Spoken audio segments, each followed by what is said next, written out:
Hello, good morning. फिर से हम आए हैं अपने यूट्यूब चैनल टेक्नोलैब कंप्यूटर क्लासेस के माध्यम से। आज हम सिस्टम बॉक्स के बारे में बताने जा रहे हैं। सिस्टम बॉक्स है क्या? एक सिस्टम जिसे हम सीपीयू, शॉर्ट में सीपीयू कहते हैं, central processing unit. System box है क्या? तो ये पूरे बॉक्स को हम सिस्टम बॉक्स बोलते हैं।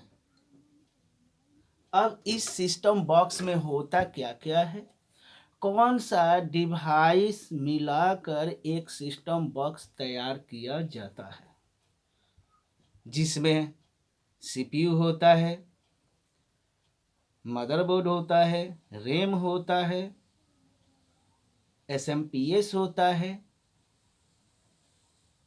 डीवीडी राइटर होता है, प्लेयर होता है, इस तरह। तो अभी हम बताएंगे, आपको खोल कर बताएंगे कि कौन सा डिवाइस क्या है और यह डिवाइस किस तरह वर्क करता है।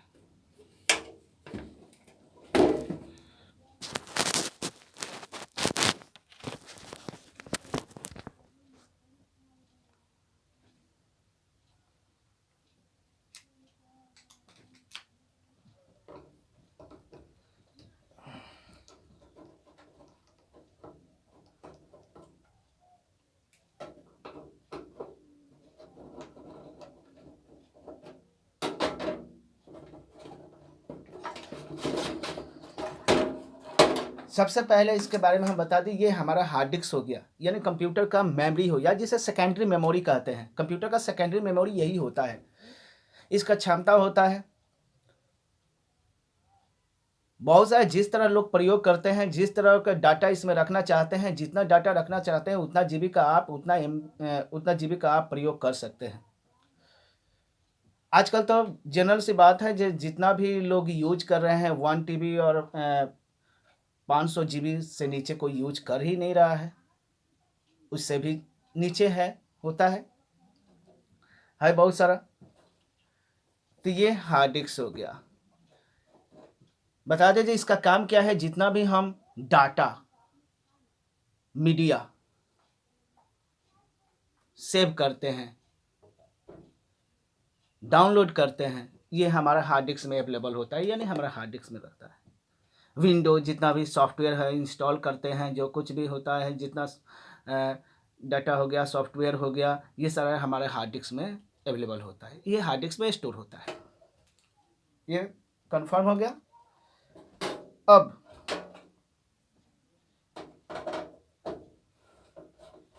दूसरा चीज हम बताने जा रहे हैं, सीपीयू यानी सिस्टम बॉक्स में कौन सा पावर संचार करता है और पावर का काम कौन करता है।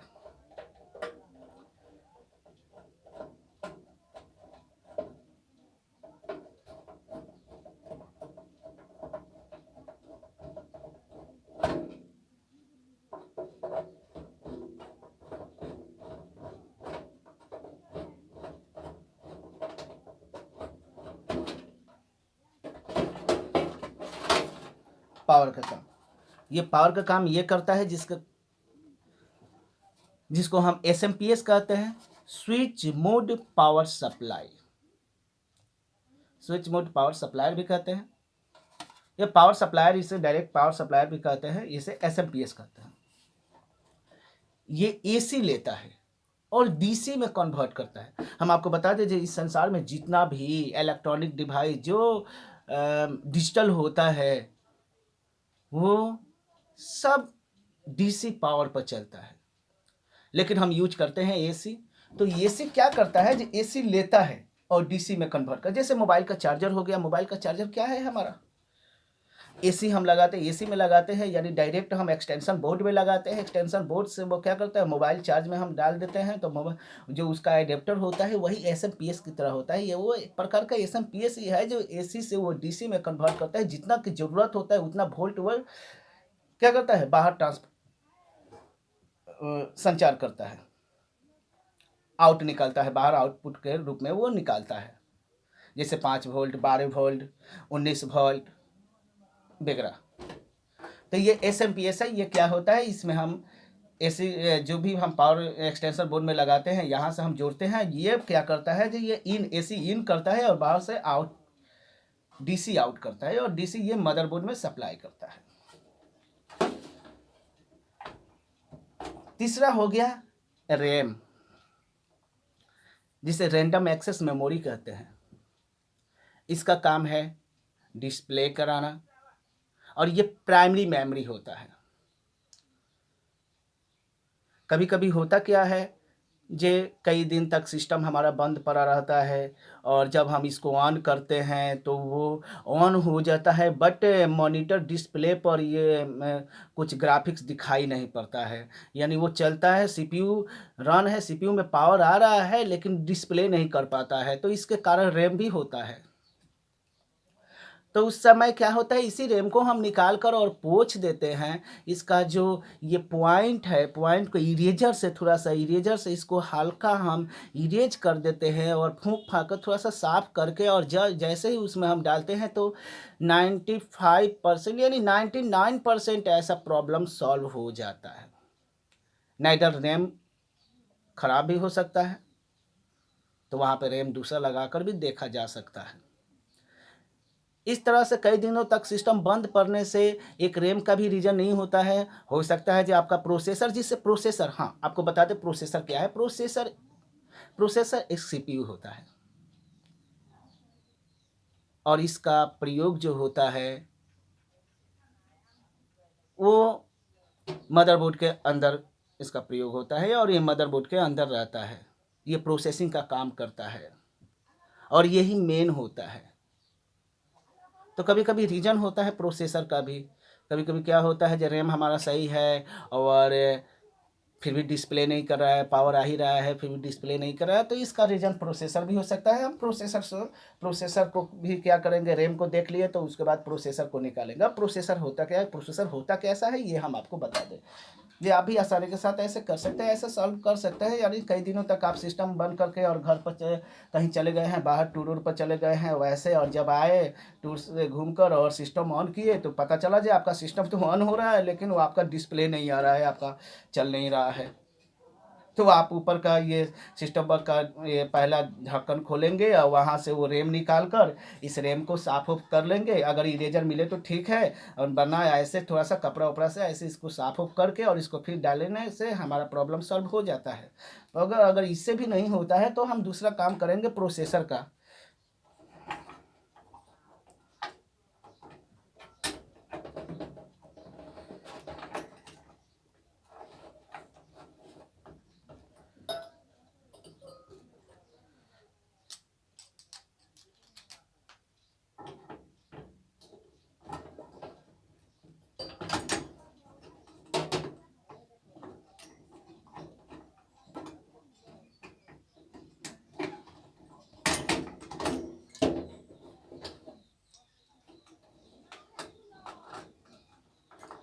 ये रहा प्रोसेसर।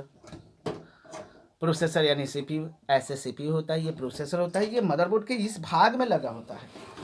मदरबोर्ड का ये भाग जो होता है, ये भाग में ये लगा होता है। तो ये मेन यही होता है, यही सीपीयू होता है। इसका वर्जन भी होता है। बहुत सारे लोग कहते हैं जो मेरे पास कोर i3 है, कोर i5 है, इंटेल कोर i5 है, कोर i3 है, इंटेल में इंटेल पेंटियम 4 है, पेंटियम 3 है। तो आजकल तो पेंटियम 4 और पेंटियम 3 तो कोई यूज कर तो नहीं रहा है ना। डुअल कोर टू डुअल यही सब प्रोसेसर इंटेल का। और भी प्रोसेसर है, जैसे AMD एडवांस माइक्रो डिवाइस का भी प्रोसेसर आता है, सेलरॉन का भी आता है ना। और इंटेल, तो इसमें सबसे ज़बरदस्त जो प्रोसेसर होता है वो इंटेल का आता है। यानी मेरा कहना है, मेरा मानना है, जो इंटेल का प्रोसेसर जो है वो फास्ट होता है और अच्छा वर्क करता है। तो ये रहा प्रोसेसर आपका। अब इस प्रोसेसर में क्या होता है, जब प्रोसेसर को हम यहाँ पे डाल दें, इस प्रोसेसर को यहाँ पे जो पॉइंट है, यहाँ पे ये जो डॉट दिख रहा है, इस डॉट के ऊपर इरेजर से इसको हम साफ करेंगे, बारीकी से साफ करके, और इसको फिर हम फूंक कर और साफ करके, और इसको जिस जहाँ था वहाँ पे हम सेट कर देंगे। और सेट करने के बाद ऊपर एक फैन लगता है जिसे हम CPU फैन कहते हैं। और इसके नीचे एक हिंट्स इंक, जो इंक होता है, इंक को लगाकर हम क्या करते हैं, इंक लगाने से ये होता है जो हमारा प्रोसेसर ज़्यादा जल्दी हीट ना करे। कई बार होता है जो ज़्यादा हीट करने से हमारा सिस्टम अपने आप बंद हो जाता है और फिर से स्टार्ट होता है, यानी बंद होता है, रीस्टार्ट होने लगता है। तो इसका रीज़न है जो प्रोसेसर आपका हीट कर रहा है। तो प्रोसेसर के ऊपर हम क्या करते हैं, ये हीट सिंक लगा देते हैं। अगर हीट सिंक ना मिले तो एक और भी होता है, अगर तत्कालिक करना है तो कोलगेट कंपनी का जो वाइट पेस्ट आता है, वाइट पेस्ट, उस पेस्ट को भी हम लगाकर तत्कालिक क्या करते हैं, इसको हम रख देंगे, इसको सेट कर देंगे और इसके ऊपर फैन को कस देंगे, तभी हमारा काम चल जाएगा। तो इस प्रोसेसर को ज्यों त्यों हम इसको सेट कर दे रहे हैं, इस प्रोसेसर को हम सेट कर देते हैं। ये रहा, और इसके ऊपर हम फैन डाल देते हैं।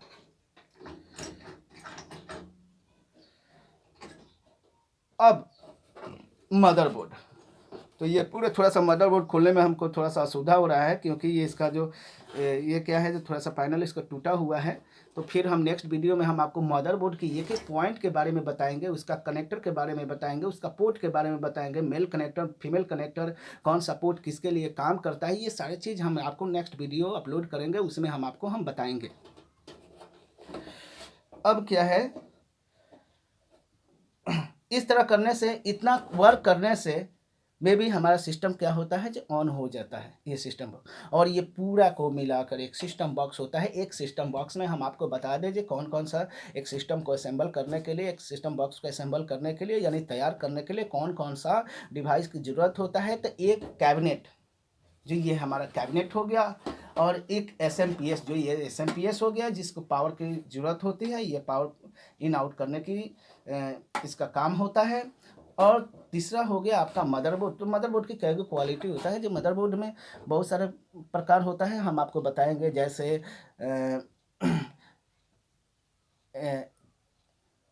845 यानी 845, 945, 945, उस G31, G41 है ना, G31, G41, G61, अब तो 81, बहुत सारे लेटेस्ट और ओल्ड वर्जन में भी बोर्ड होता है, उससे भी आपको। तो कौन सा बोर्ड में कौन सा प्रोसेसर तक चल जाएगा, कौन सा बोर्ड में कितना रैम तक चल जाएगा, कितना कौन सा क्वालिटी का रैम उसमें यूज होगा, ये सारे चीज़ जो है हम आपको नेक्स्ट वीडियो में बताएंगे।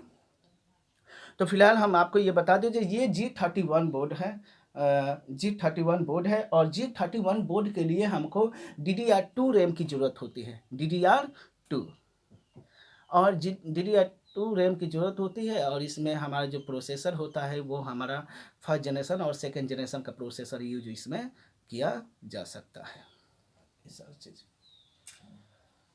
Thank you. अब इसके बाद हम नेक्स्ट बताएंगे। हाँ, अब यहाँ तक बता दिए, और ये भी बता दें जो ये असेंबल करने के लिए क्या क्या ज़रूरत होती है। तो एक सिस्टम बॉक्स के लिए एक कैबिनेट जो हो गया, ये कैबिनेट हो गया, और दूसरा आपका SMPS, तीसरा आपका मदरबोर्ड कोई भी क्वालिटी का हो मदरबोर्ड, और उसके अनुसार अगर आप G31 लगाते हैं तो G31 के लिए आपको DDR2 रैम चाहिए। G41 लगाते हैं तो इसमें भी 2 प्रकार, उसमें DDR2 में भी आता है और DDR3 में भी रैम आता है। रैम की क्वालिटी DDR3 में भी आता है, DDR2 में भी आता है। तो आप दोनों देख लीजिए कि आपका बोर्ड DDR2 वाला है या DDR3 वाला है, उसके अनुसार आप रैम का यूज कर सकते हैं, रैम लगा सकते हैं, है ना। तीसरा हो गया आपका हार्ड डिस्क, जो आपकी हम अभी आपको बताए जी, ये हार्ड डिस्क क्या है। तो ये हार्ड डिस्क जो है, आप जितना GB यूज करना चाहते हैं उतना GB आप इसमें असेंबल के रूप में लगा सकते हैं, इसको लगा कर असेंबल कर सकते हैं, आप अपना एक CPU तैयार कर सकते हैं। अब इसके बाद CPU करने के बाद हम आपको भी बहुत सारे पार्ट है, इसमें हम आपको बताएंगे जो इसमें प्रोग्राम कैसा इंस्टॉल किया जाता है, इसमें विंडो को कैसे इंस्टॉल किया जाता है, इसको बूटेबल कैसे बनाते हैं, इसको बूट इसमें कैसे करते हैं। तो वो सारी चीज़ आपको नेक्स्ट वीडियो में बताएंगे। तो एक सीपीयू को असेंबल करने के लिए, यानी एक सिस्टम बॉक्स को असेंबल करने के लिए एक कैबिनेट की आवश्यकता होती है, एक मदरबोर्ड की आवश्यकता होती है, और एक रैम की आवश्यकता होती है, एक हार्ड डिस्क की आवश्यकता होती है, एक प्रोसेसर और एक प्रोसेसर फैन की ज़रूरत होती है। प्रोसेसर यानी हम आपको बताएं जो प्रोसेसर वही चीज़ होता है जो एक सीपीयू होता है, जो हम आप बताएं जिसके ऊपर हीट सिंक लगाया जाता है और उसके ऊपर हम एक फ़ैन को कसते हैं, जिससे फ़ैन क्या करता है, जो वो सीपीयू को कूल रखे। और कूल जितना ही रहेगा, सीपीयू हीट ज़्यादा नहीं होगा तो हमारा सिस्टम बारीकी से, और इसमें स्पीड पर भी फ़र्क पड़ता है। अगर सिस्टम जल्दी बार बार बहुत सारा हीट होता है तो हमारा सिस्टम हैंग भी करने लगता है। कभी कभी क्या होता है, जब हम वर्क करते रहते हैं और वर्क करते में हमारा माउस और कीबोर्ड जहाँ ज्यों का त्यों ऐसे लटका रह जाता है, तो इसका मतलब वो हैंग हो गया है ना।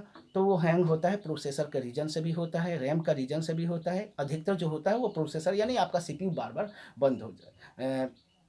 सीपीयू क्या होता है, ऐसे भी होता है जो सीपीयू वर्क करते और हैंग करते लटक कर और अपने आप सीपीयू रीस्टार्ट हो गया, तो इसका मतलब जो आपका प्रोसेसर एकदम 100% क्या कर रहा है, हीट कर रहा है। तो वो हीट करने के लिए वो हीट करता है तो क्या करेंगे, वहाँ पे प्रोसेसर फैन जो होता है वो फैन को निकालेंगे, और फैन को निकाल कर वहाँ पे हम हीट सिंक डालते हैं। अगर वहाँ हीट सिंक ना मिले तो एक और उपाय हम आपको बता दिए इस वीडियो में, वो क्या है, उस समय आप एक कोलगेट का यूज कर सकते हैं। कोलगेट जो पेस्ट जिससे हम टूथपेस्ट का जो जिसको हम टूथपेस्ट कहते हैं, जिससे हम ब्रश करते हैं, दांत को साफ करते हैं, वो टूथपेस्ट वहाँ पर आराम से आसानी के साथ आप लगाकर उस फैन को कस दीजिए, आपका सिस्टम क्या होगा, हीट करना बंद हो जाएगा। लेकिन वो ज़्यादा दिन चलता नहीं है, क्योंकि कोलगेट जो है वो जल्दी सूख जाता है और फिर से आपका वही प्रॉब्लम आने लगता है ना। तो फिलहाल तो वो उपाय है, जब तक हीट सिंक आपको मिले नहीं, फिर आप हीट सिंक को उसको निकाल कर बाद में आप हीट सिंक को उसको साफ कर कर वहाँ पे हीट सिंक यानी पेस्ट लगा सकते हैं, और पेस्ट को लगाकर आप फैन को कस सकते हैं। जी हाँ।